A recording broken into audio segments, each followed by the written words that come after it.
Makagraduate ako sa college. 4 na lang katuig. Nag-enroll ko sa UB ma. Kaso nanginahanglan ko 3,000 para sa ilang entrance exam. Joyce, lantawa atong sitwasyon karon. Wala tayong anang kadako nga kwarta. Ma, sige na good. 4 na lang katuig. Oh, mga manang eskwela, makatabang na ko sa Nga nang dili makakasabot. Unsa may gusto nimo buhaton namo? Gustuhan na mo imong pag-eskwela unya imong mamanghod pasagdan na lang? Gutumon na lang namo sila para makapadayon ka. Joyce! Tama na tong nakahuman kag high school. Ayaw na pang ambisyon pa. Kinaglisod na ta. Normal man ko, ma. Para mabayaran daw mo. Hinanglan ko suporta ninyo, ma.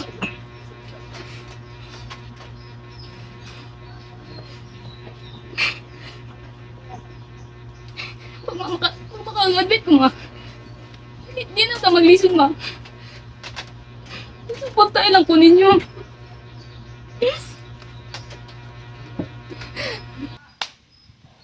Uy, bibili ka. Uy, si Papa! Diyos ko pa.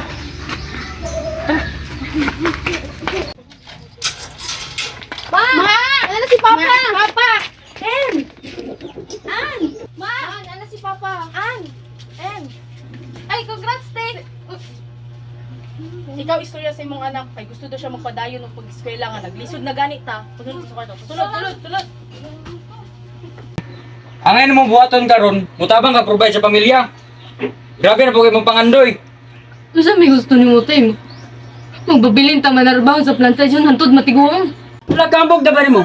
Ambisyon siya na kayo ka. Gusto kang malupad pero wala kay bako. Tungod nabuhay kag tarong tungod na rin plantasyon. Wala ko nakaman sa imo pa.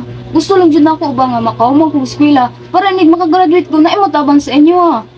Para inig makatrabaho ko, mahatagan ng damog nito na kinabuhi. Malay ba nga mangarap ko para sa ato ang pamilya?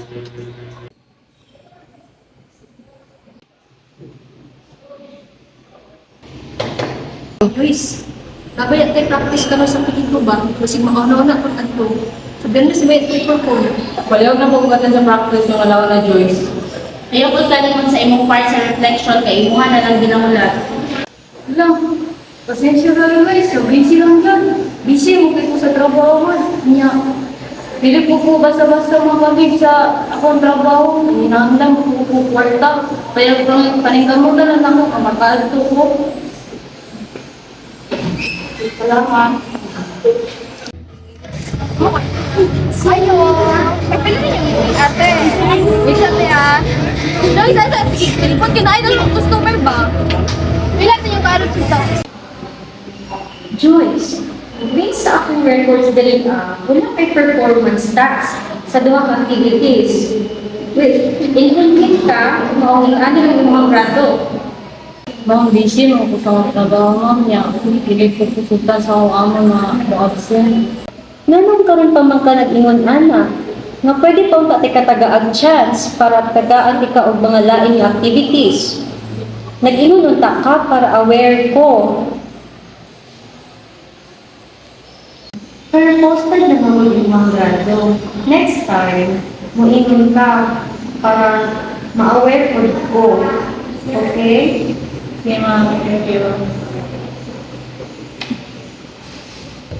Mingpauli ko sa akong boarding house nga grabe ang kaguol. Nabagsak ko sa akong tulo ka subject tungod kay busy ko perme sa akong ginatrabahuan. Mingsulod sa akong unahuna ug ingani pa ba gihapon ang mahitabo kung ginasuportahan lamang ako sa akong ginikanan.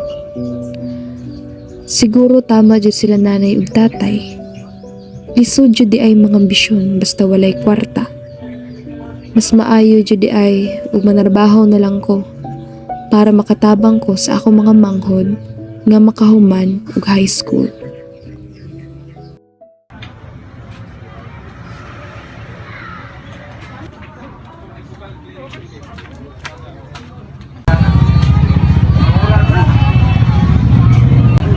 Ay, kami dito 5 kilo na pwede itong gipakuha sa mga mo. Sige, ato dran ako ron.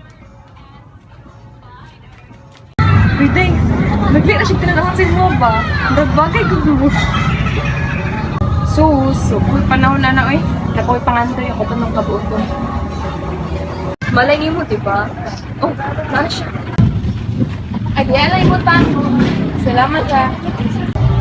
Salamat po, Miss. Ako rin si Betel. Saan ang pangalan niyo? Ako si Joyce. Salamat, Joyce. Sige, at ito na po. Sige.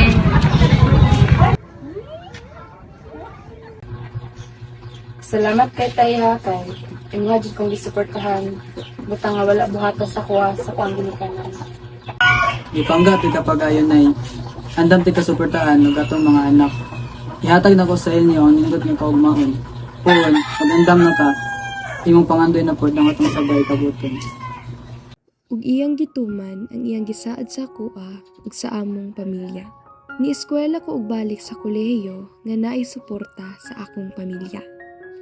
Gikan sa akong mga anak ug sa akong bana. Usahay, makaingon ta nga layo pa kaayo ang atong damgo. Murag, dili na maabot. Pero ang tinuod, dili gyud ta dapat mawad-an ug paglaom.